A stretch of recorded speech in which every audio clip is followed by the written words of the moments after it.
이 추수를 마치고 감사하는 그런 축제는 지구상에 있는 모든 사람들이, 종족들이, 나라들이 지키는 축제입니다. 그들이 믿는 신이 어떤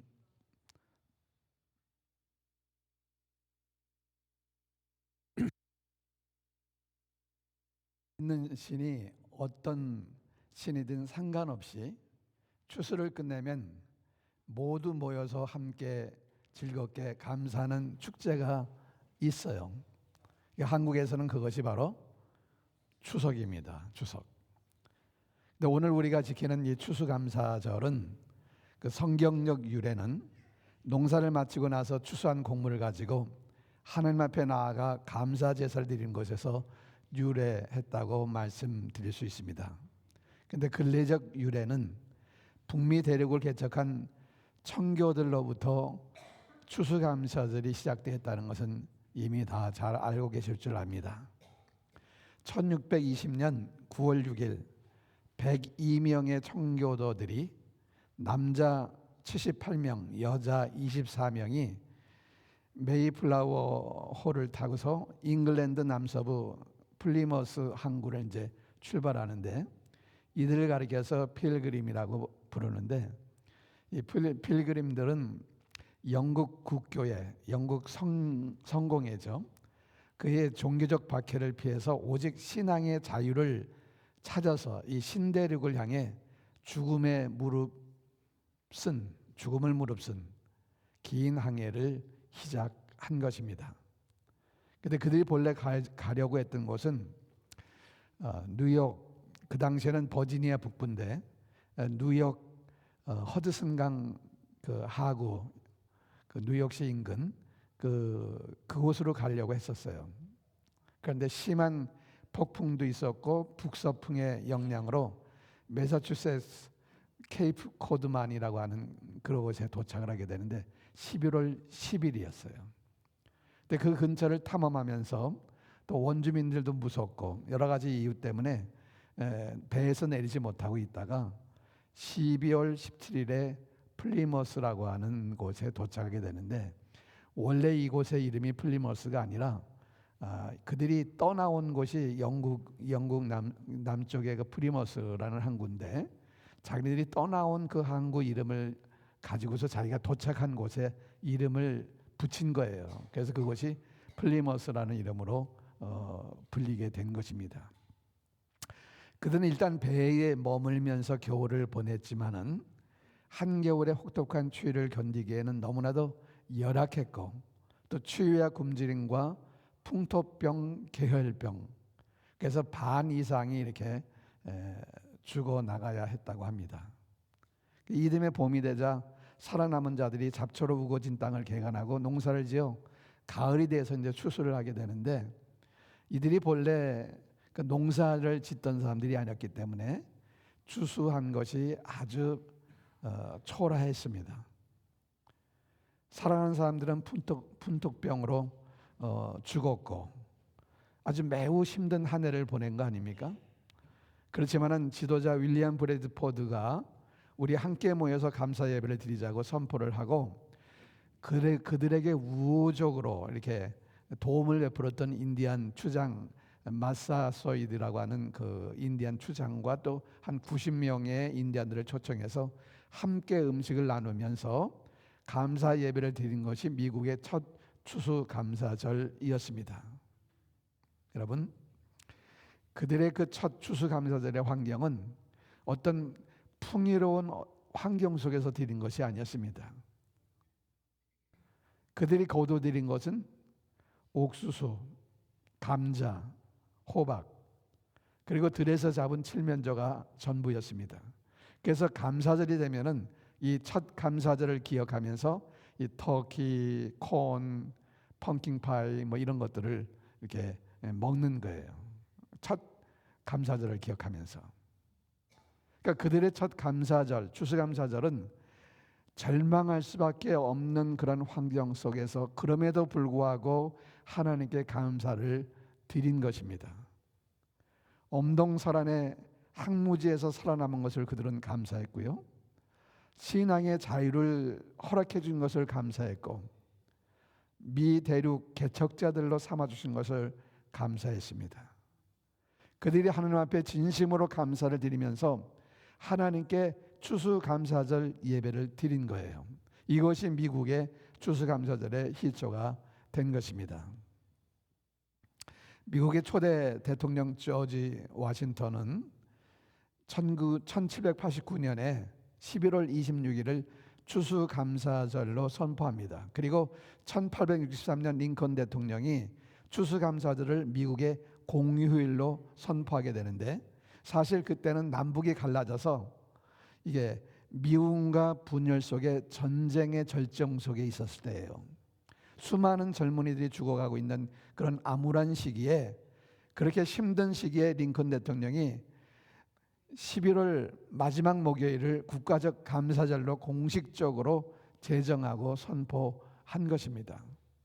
그 후 1941년 루즈벨트 대통령이 11월 넷째 주 목요일 날이 감사절로 지키자 해서 오늘에 이르게 된 것입니다. 이렇게 미국의 시작은 감사 예배로 시작되었습니다. 그 오랫동안 이 필그림 파더, 청교도들의 선조들의 신앙과 가치관은 미국인 가슴 속에 자리 잡고 있었습니다. 그들은 하나님의 말씀에 의한 신앙심으로 나라를 세웠고 하나님의 말씀에 따라 나라를 다스렸고, 그것이 지금 세계에서 가장 강한, 세계에서 가장 잘 사는 나라를 만드는 초석이 되었다는 사실은 역사학자들이 모두 다 인정하고 있는 사실입니다. 메이플라워가 신대륙에 도착한 지 310년이 지난 1931년에 그들의 선조 102명의 그 청교도들을 그들의 신앙을 기념하기 위해서 당시 전 세계에서 가장 높은 빌딩, 엠파이어 스테이트 빌딩을 세웠어요. 그 빌딩의 높이가, 아니 층수가 102층입니다. 102명의 선조들을 기억하고 102층으로 지었다 그래요. 그들은 그 엠파이어 스테이트 빌딩을 지으면서 우리 조상들의 신앙을 본받자 하면서 다시 한번 그들이 되새기고 감사 예배를 드린 거예요. 그리고 올해는 청교도들이 미국에 도착한 지 404년이 되는 날입니다. 404주년. 그 404년이 지나는 오늘은 첫 번 추수감사절을 드렸던 그 시대하고 비교할 적에 많이 변했습니다. 그렇게 초라하게 시작한 미국은 이제 세계에서 가장 풍요로운 나라, 가장 잘 사는 나라가 된 거예요.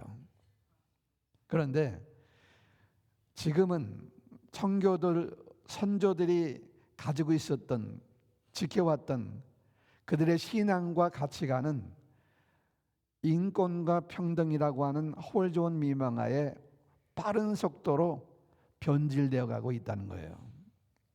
1963년 케네디 대통령 때 연방 대법원은 공립학교에서 기도문과 십계명을 가르치지 못하도록 법으로 금지하게 됩니다.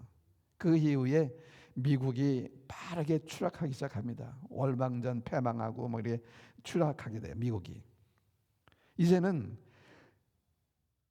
술과 마약, 포르노와 동성애, 강도와 살인, 성적 도덕적 타락이 아무런 죄의식 없이 행해지고 있다는 거예요. 마약의 일종인 마리아나가 법으로 인정되고 동성애를 용납하는 선을 넘어서 이제는 조장하는 그런 시대가 되었다는 거예요. 그것뿐 아니라 몇 주 전에도 말씀드렸죠. 하나님의 창조 질서를 무너뜨리고 하나님을 대항하는 일들이 일어나고 있는 거예요. 무서운 일들이 일어나고 있어요. 이런 일들이. 청교도 그 선조들의 그 믿음에 의해서 기독교 정신에 입각해서 건국된 미국이 뿌리째 흔들리고 있다고 봐야 할 것입니다. 이제 사회, 정치, 경제, 교육, 문화 모든 분야에서 이 청교도 정신, 이 프리타니즘은 더 이상 소중한 가치로 여겨지지 않는다는 거예요. 청교도들의 그 상징이며 미국의 상징이라고 할 수 있는 대학이 하버드 대학이에요. 하버드 대학. 청교도들에 의해서 맨 처음 세워진 대학입니다. 그래서 하버드 대학의 교칙과 수칙을 보면은 삶과 공부의 목적을 하나님을 알고 영생이신 예수 그리스도를 아는 것이다. 요한복음 17장 3절의 말씀이 적혀 있었어요. 있었어요. 라는 말에 주목하시기 바랍니다. 그런데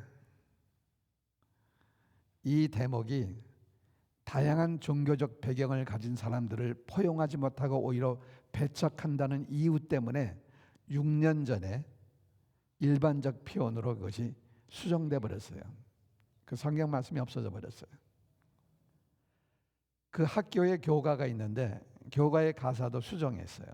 가사 중에 청교도 정신이라고 하는 그 가사가 있어요. 청교도 정신. 근데 그걸 없애버리고 저 하늘의 별들로 수정했다는 거죠.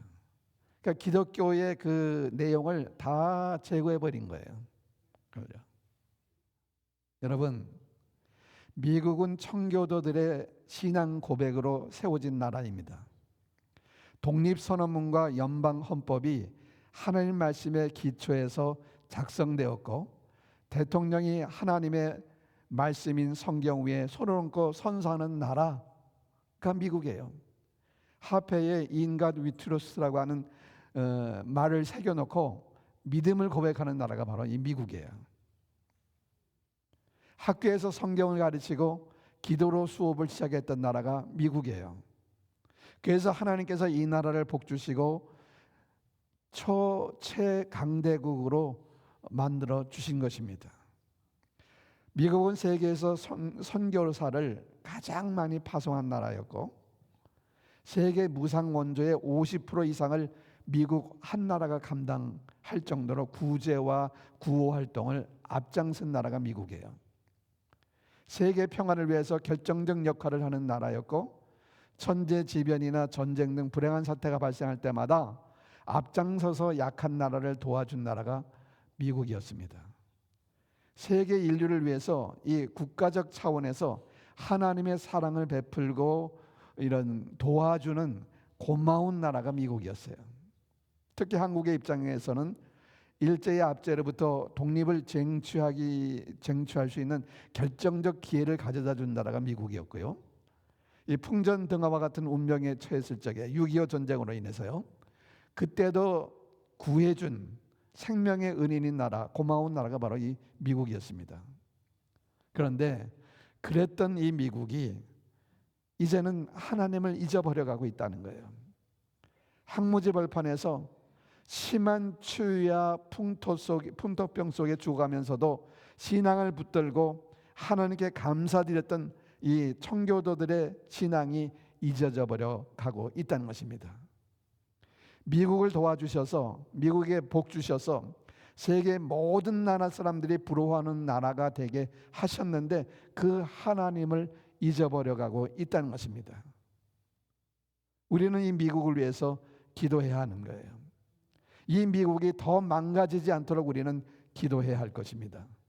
청교도적 신앙 회복을 위해서, 청교도적 가치관 회복을 위해서 우리는 기도해야 돼요.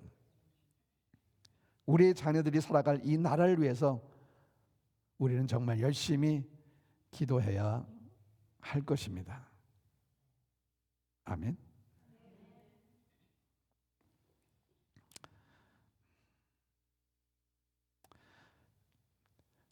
예, 이 말은 안 하려고 하다가 제가 하는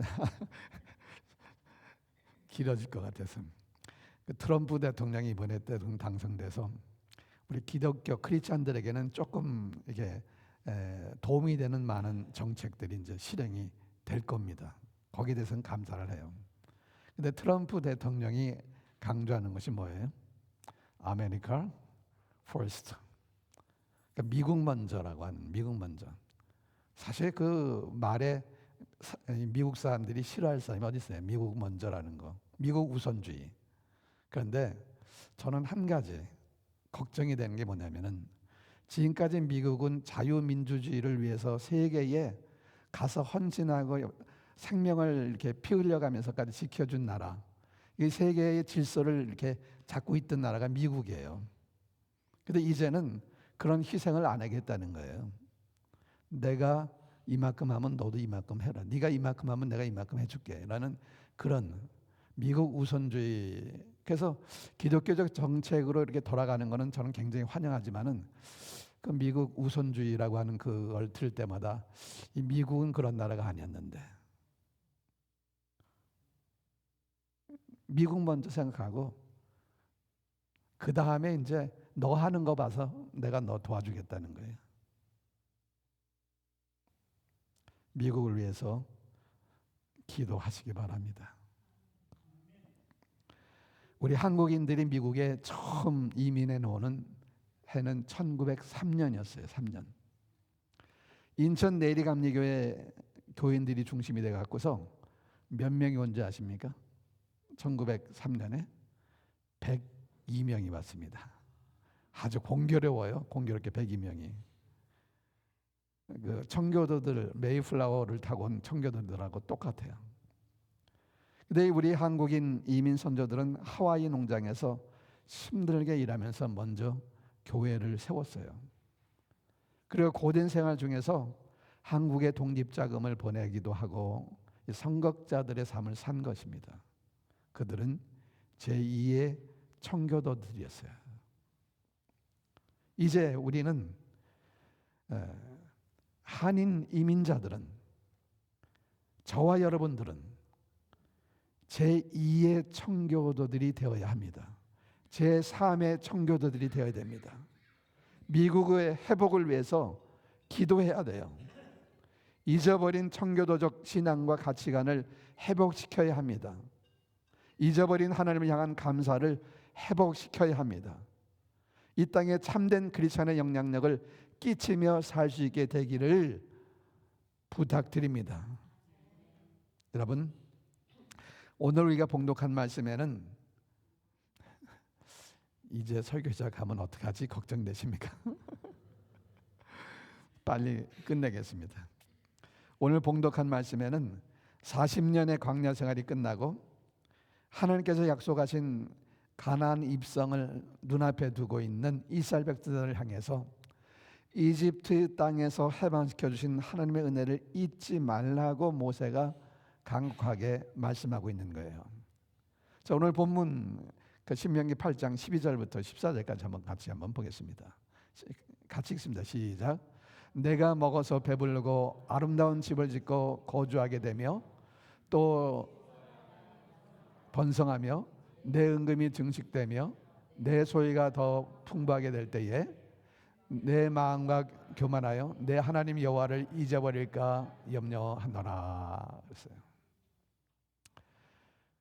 이스라엘 백성들이 가나안 땅에 정착하게 될 텐데, 그때 농경 생활을 시작하면은 이제 소유가 늘고 풍부하게 될 것이라는 거죠.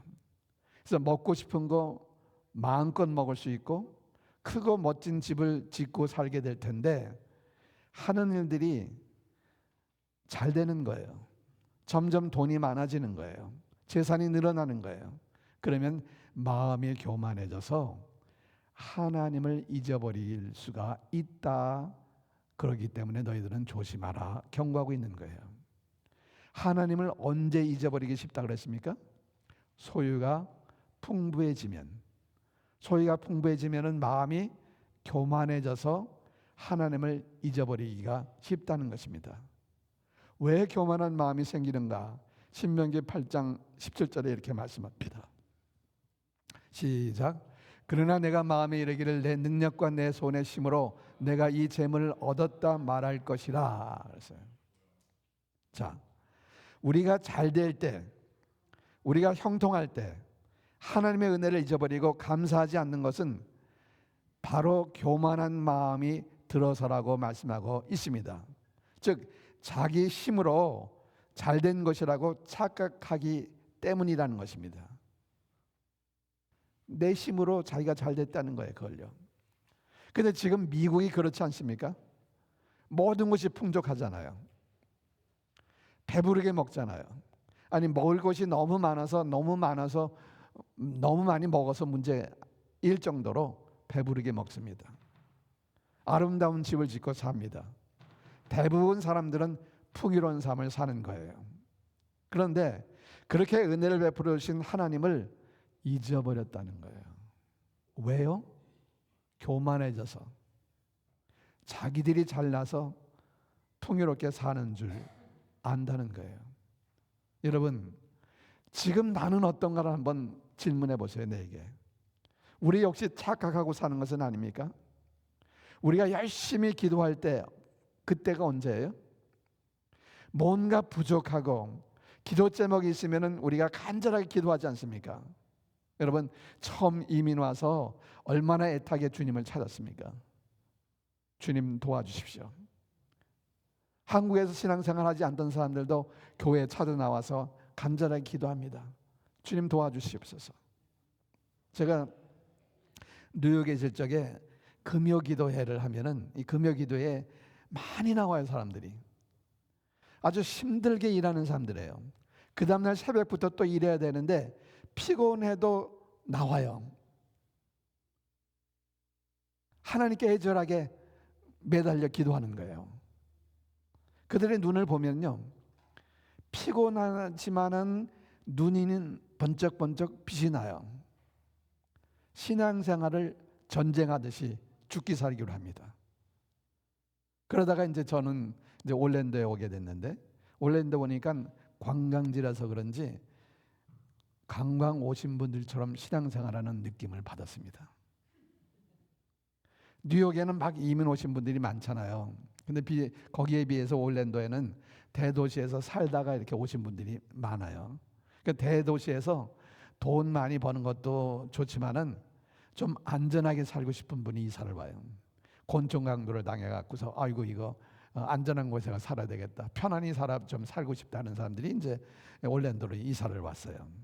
그래서 신앙생활도 굉장히 편하게, 전쟁하듯이 안 해요. 편하게 신앙생활 하려고 그래요. 여러분, 사람들은 자신의 상황이 궁핍하고 어려울 때 더 하나님을 찾아요. 하나님의 도우심을 구해요. 매달려 하나님께 나 위급합니다, 도와주셔야 됩니다, 기도해요. 그리고 하나님께서 은혜를 베푸셔서 하나님께 이렇게 잘 되게 해주시면은, 풀어주면은 하나님께 감사드려요.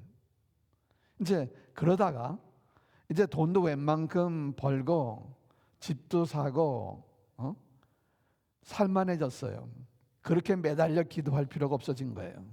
이 풍족함을 누리게 되면은 마음이 슬슬 변하기 시작한다는 거예요. 하나님의 은혜를 점점 잊어버리고요, 전에는 하나님의 도우심이었다고 하나님께 감사하던 그 마음이 어느 순간부터는 자신의 노력과 능력의 대가로 다 보이기 시작하는 거예요. 내가 힘써서 내가 잘나서 이렇게 된 거지. 하나님께 감사하는 것을 잊어버린다는 거예요. 이것이 마음이 교만해졌다고 얘기하는 것입니다. 또 뉴욕 얘기인데, 야채 가게를 하는 분이었는데 힘들게 돈을 버는 것이 야채 가게입니다. 근데 이분이 이제 오랫동안 수고해갖고 롱아일랜드에 집을 샀어요.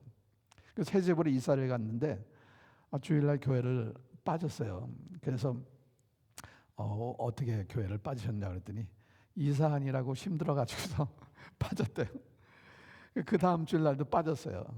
그래서 왜 빠졌냐는지 알아보니까 큰 집으로 이사 갔더니 가구들이 필요해갖고서 가구 사러 다니라고 빠졌다 그래요. 그 다음 주일날에는 정원에 꽃을 좀 사서 심으라고, 딴 집 다 있는데 우리도 심으라고, 그래서 그 다음 주일에는 친구들을 초청해 갖고서 집들이 한다고 빠졌어요. 계속 빠지기 시작하고 교회는 가끔 드문드문 교회는 나기 시작합니다. 힘들게 일할 적에는 매주일 빠지지 않고 열심히 예배를 참석했는데 집을 사고 나서는 예배에 빠지는 날이 더 많다는 거예요. 처음에는 모든 것이 잘 되면 하나님의 은혜라고 감사했는데 풍부해지니까, 편해지니까 내 힘으로 열심히 해서 내가 돈 벌었다고 생각하고 이제는 자기 자신에게 상을 베풀려고 그래요. 세상 낙을 좀 즐기자 이제는 나도. 거기에 시간과 돈을 사용합니다. 그리고 신앙생활은 취미생활로 변해버려요. 취미생활 하듯이 신앙생활 한다는 거죠. 여측 이심이라고 하는 사자성어 아세요? 화장실 갈 때와 나올 때의 마음이 다르다는 거예요. 그래서 사람들은요, 편해지면 옛일을 잊어버려요. 그렇기 때문에 종살이 하면서 거기서 하나님을 향하여 간절히 기도하던 그 사람들이 해방이 됐어요. 아름다운 땅에 들어가서 배불리 먹고 풍족하게 살게 되었어요. 교만해지기 시작해요. 하나님의 은혜였다는 것을 다 잊어버리고 내 능력으로 내 힘으로 여기까지 왔다, 내 힘으로 내가 이렇게 되었다라고 착각한다는 거예요. 그러나 착각하지 말라고 얘기해요. 신명기 8장 18절에 보면은 내 하나님 여호와를 기억하라. 그 다음에 시작. 그가 내게 재물 얻을 능력을 주셨습니다. 착각하지 말라는 거예요. 하나님이 재물 얻을 능력을 주셨다는 거예요. 이 착각하는 사람들에게 예수님이 어리석은 부자 비유를 말씀해 주셨죠. 풍년이 들어갔고서 창고를 크게 늘려서 짓고 몇 해 동안 먹고 마시고 즐기자 할 때에 하나님이 뭐라고 말씀하셨습니까? 오늘 밤에 내 영혼을 내가 불러가면은 내 가진 소유가 다 누구 것이 되겠느냐? 여러분, 우리가 잘나서 우리가 능력이 있어서 내 힘으로 재물을 모은 것이 아니에요. 하나님께서 우리에게 은혜를 베푸셨기 때문에 오늘 우리가 이렇게 이만큼 잘 살 수 있다는 이 사실을 절대로 잊지 마시기 바랍니다. 빙점이란 그 작가, 그 미우라 아야코 여사 있잖아요. 이분이 이런 얘기를 했어요. 은혜에 익숙하는 것이 가장 무서운 것이다 그랬어요. 은혜에 익숙해지는 것이 가장 무서운 것이다. 그리고 늘 하나님 은혜에 익숙해지지 않도록 도와주세요. 이 기도를 했다 그래요. 그러면서 예를 들어서 자기 얘기를 해요. 자기가 젊었을 적에 그 중병에 걸렸다 그래요.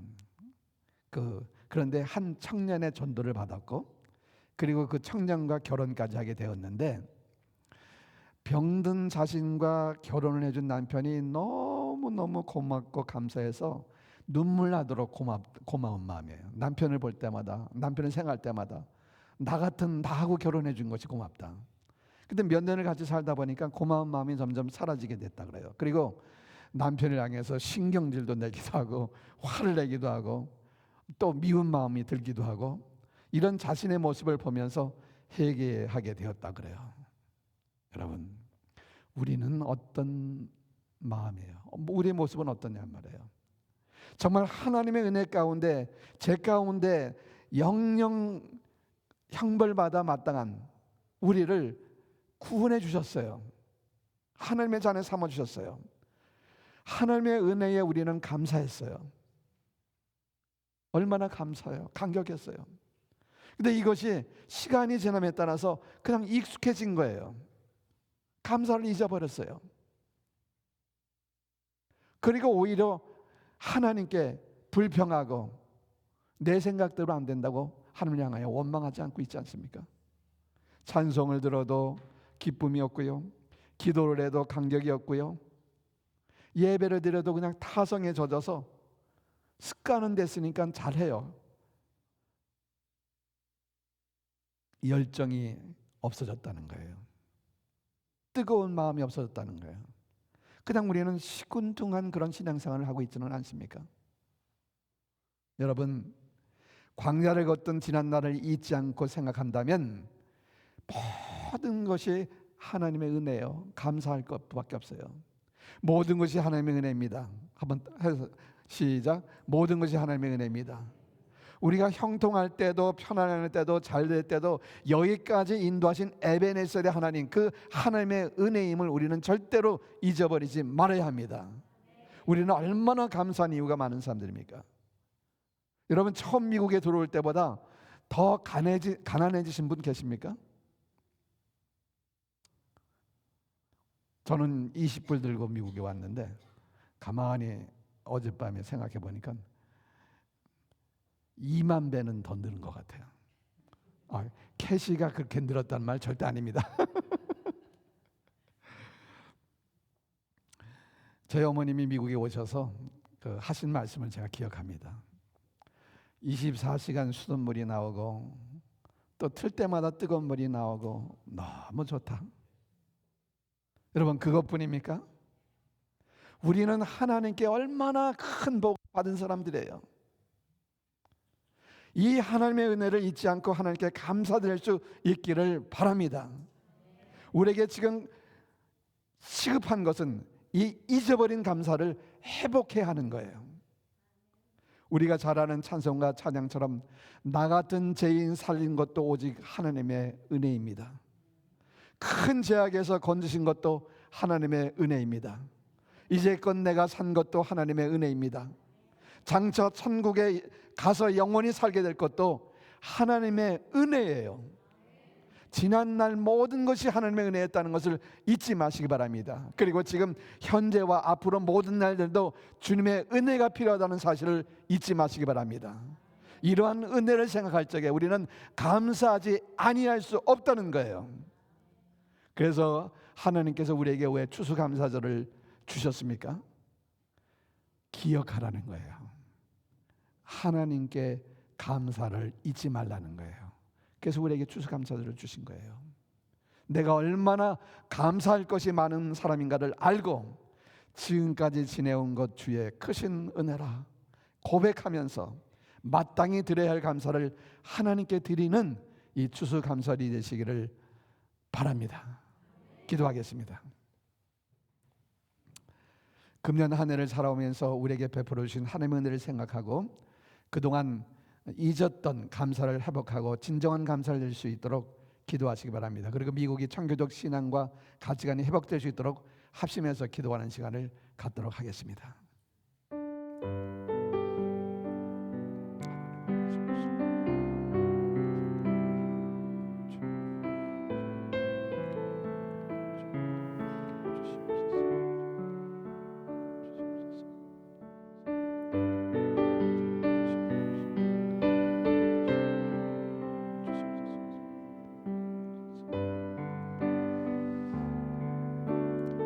하나님 아버지, 우리에게 감사할 내용이 얼마나 많은가를 깨닫게 해주시옵소서. 잃어버린 감사를 회복시켜 주시고 당연하게 생각하고 있던 것들이 얼마나 감사한 것인지 깨달아 알게 하여 주옵소서. 때로는 이해되지 않는 현실 속에서도 원망과 분노 속에 살지 않게 하시고 믿음의 눈으로 바라보게 하시고 우리의 작은 신음에 응답하여 주시는, 그리고 우리와 함께 하시고 우리를 책임지시고 우리를 보호하시는, 우리를 지키시는 그 하나님, 모든 것이 합력하여 선을 이루게 하시는 그 하나님의 구원의 역사를 바라보면서 진심으로 기뻐하며 감사를 드릴 수 있는 우리 모두가 되게 하여 주옵소서. 아버지 하나님, 청교도들의 믿음의 고백으로 세워진 이 미국이 망가져가고 있습니다. 이 미국을 긍휼히 여겨주시고 필그림 파더들의 믿음과 성경의 말씀으로 다스려지는 나라가 되게 하여 주옵소서. 하나님이 예스하면 미국도 예스하고 하나님이 노하면 미국도 노하는 나라가 되게 하여 주옵소서. 이 미국이 다시 하나님의 은총을 회복할 수 있는 은혜를 베풀어 주시옵소서. 우리 주 예수 그리스도의 이름으로 기도드리옵나이다. 아멘.